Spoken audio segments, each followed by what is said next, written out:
Today, what the lifting of US sanctions on Syria means for the war-torn nation trying to rebuild.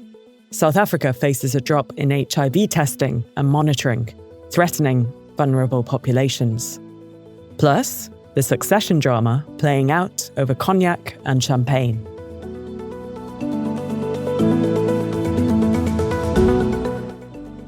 It's Wednesday, May 14th. This is Reuters World News, bringing you everything you need to know from the front lines in 10 minutes, every weekday. I'm Christopher Waljasper in Chicago. And I'm Tara Oakes in Liverpool.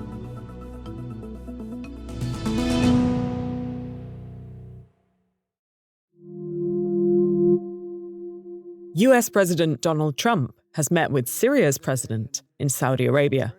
The meeting comes after day one of Trump's Gulf tour, wrapped with a big diplomatic announcement.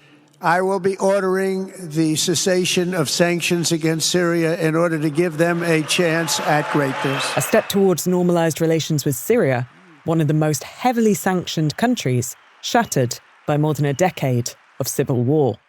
The move was met with celebrations on the streets of Damascus. Reuters' Timur Azari is there.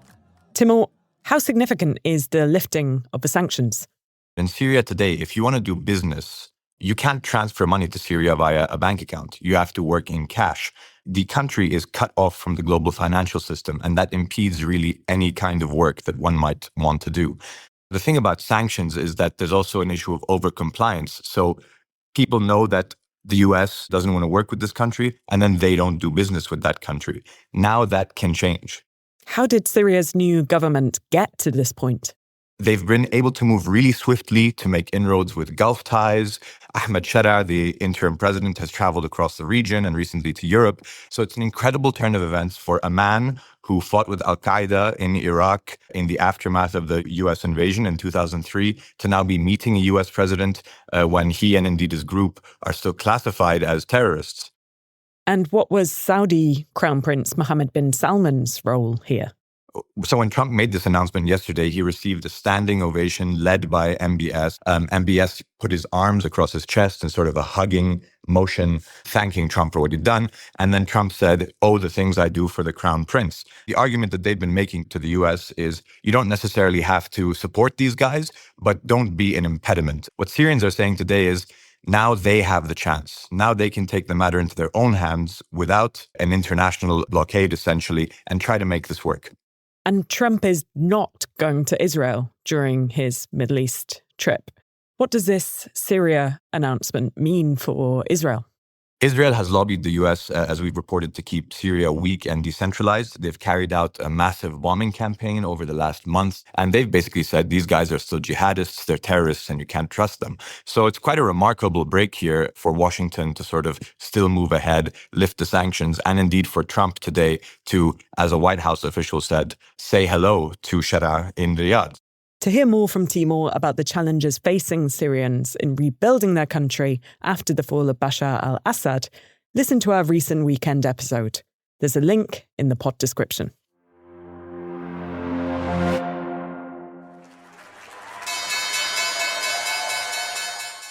It's not just Syria in the spotlight as Trump tours the Middle East. He's also reached an agreement to sell Saudi Arabia an arms package worth nearly $142 billion. And his trip has ignited a flurry of tech deals.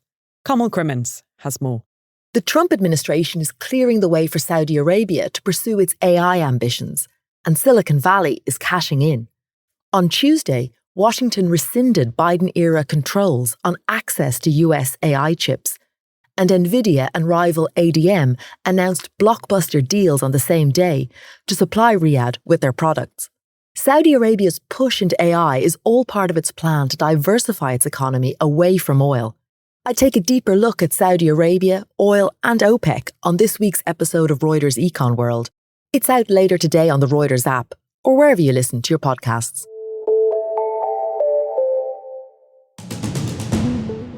Back home, the US president's approval rating has risen. The latest Reuters Ipsos poll shows 44% approving of his performance, with the research showing Americans are less worried about his handling of the economy and about the prospects of a recession. The star witness at Sean Diddy Combs' sex trafficking trial tells prosecutors that performing at his drug-fueled sex parties became her job. Combs' former girlfriend, Cassie Ventura, says she was forced to take drugs and continued because he blackmailed her with videos of the encounters. To another trial now, and Kim Kardashian leaving a Paris court, where she gave emotional testimony in her jewel heist case. She cried as she recalled the start of the attack, but told the accused mastermind of a group who held her at gunpoint, "I forgive you." The Menendez brothers have been ruled eligible for parole by a Los Angeles judge. Lyle and Eric have served 35 years in prison for the 1989 murders of their parents in Beverly Hills. Now their fate will be decided by the state parole board and California Governor Gavin Newsom.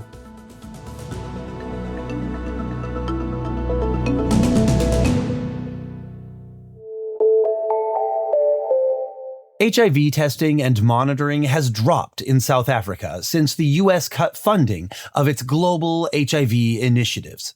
The country has the world's highest HIV rate, with about 1 in 5 adults living with the virus.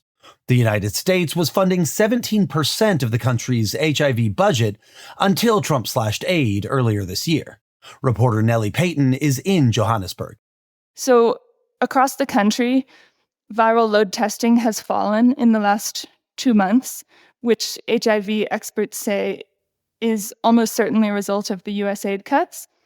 And this means that people who might be transmitting the virus might not know it. Viral load testing helps people to know whether or not they're likely to transmit the virus. Nationwide, viral load testing fell about 11% in April compared to the previous year, but the drop was worse for certain groups. For pregnant women, viral load testing was down 21%, and infant diagnostic testing was down about 20%. Experts are saying in South Africa is that this could have really very concerning impacts on maternal and infant health in particular. So, is this a warning sign?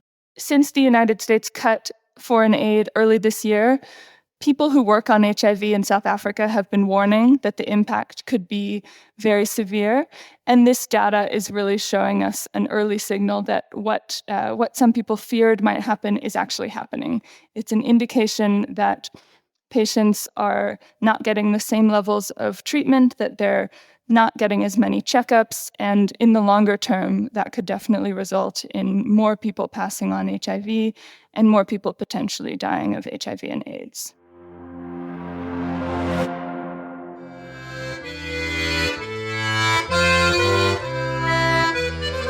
Now to France, and a succession-style drama playing out for one of the richest men in the world. Bernard Arnault, the CEO of LVMH, has tasked his son Alexandre with reviving the company's worst-performing unit, Moet Hennessy. Turning around the drinks division in the midst of a tariff war could give Alexandre a leg up on his 5 siblings, who are all vying to lead the multi-billion-dollar luxury company. Mimosa Spencer is in Paris. All of the children are being tested. This is a subject of much speculation. Which child is going to pull ahead of the others?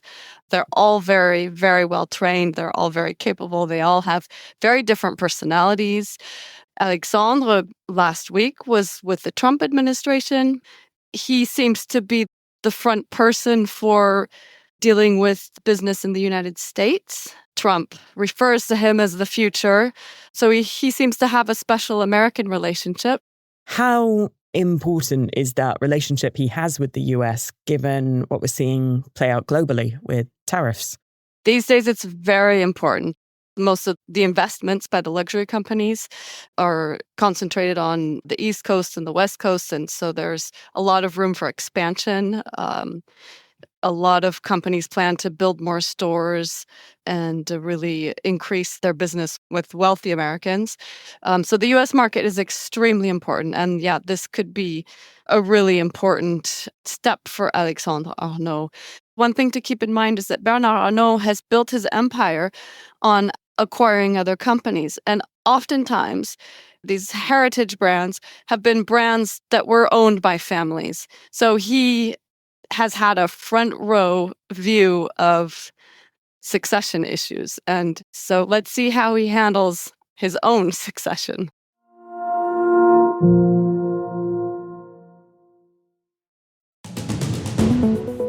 Our recommended read today looks at the rapid escalation in hostilities between Pakistan and India last weekend, and how, hours after military exchanges began, President Trump was able to announce a ceasefire. Reuters interviews revealed the behind-the-scenes diplomacy and the key role Washington played. There's a link in the pod description. For more on any of the stories from today, check out Reuters.com or the Reuters app. Don't forget to follow us on your favorite podcast player. We'll be back tomorrow with our daily headline show.